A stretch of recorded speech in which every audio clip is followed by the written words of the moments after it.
She and her grandfather saved me. It was scary. She would have died. Strangers brought together in the worst moments of the Eaton Fire. They were brought together by fate. A 92-year-old Altadena woman is alive today thanks to a pastor who followed his heart. He calls his act of heroism a divine intervention. They shared their story with our Joy Benedict. Oh my God. It was the night the firestorm rained down on Altadena. We left everything. Carlos Quintera and his granddaughter Ariana didn't evacuate. Usually they come and knock on the door, or they'll go in the streets and say evacuate. And that's what he was waiting for, one of those. And that never came. 3 blocks away was Roby calling. I decided I wasn't going anywhere. I was going to stay here and fight. Strangers making the same decision on that ill-fated night to stay in their homes.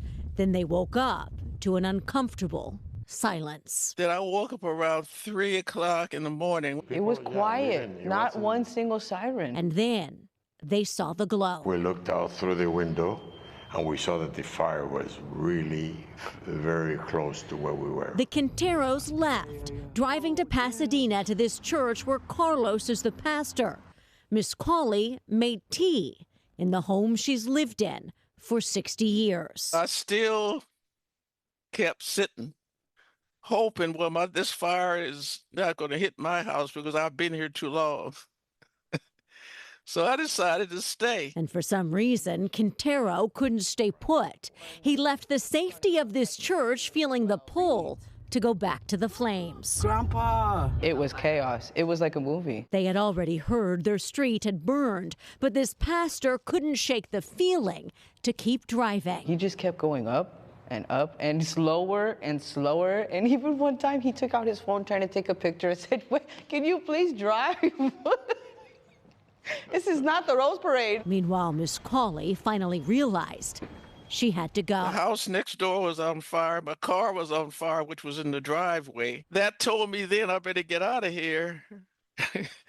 So I got my cane and started walking down the street. With fight in her feet and a cane in her hand, this 92-year-old started walking, leaving her home, her memories, and all her belongings behind. There were cars on the other side of the street that were exploding from the gasoline that was in the car, but I just kept walking. Although she may not have known where she was headed, what she found was survival. I'm the one. Yeah, he points, and there was Miss Roby. Yeah.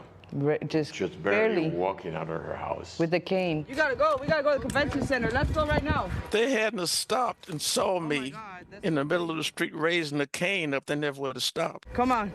Big step and hop in. The Quinteros picked up Miss Cawley, helped her call her family, and drove her to the shelter. She and her grandfather saved me. It was scary. She would have died. And although how these strangers found each other on a dark and fiery road may seem like chance, these 3 are confident it was divine. I was committed to seeing about my property and all that, but God had other plans. That's what you call trust in the man upstairs. Both families lost their homes that night.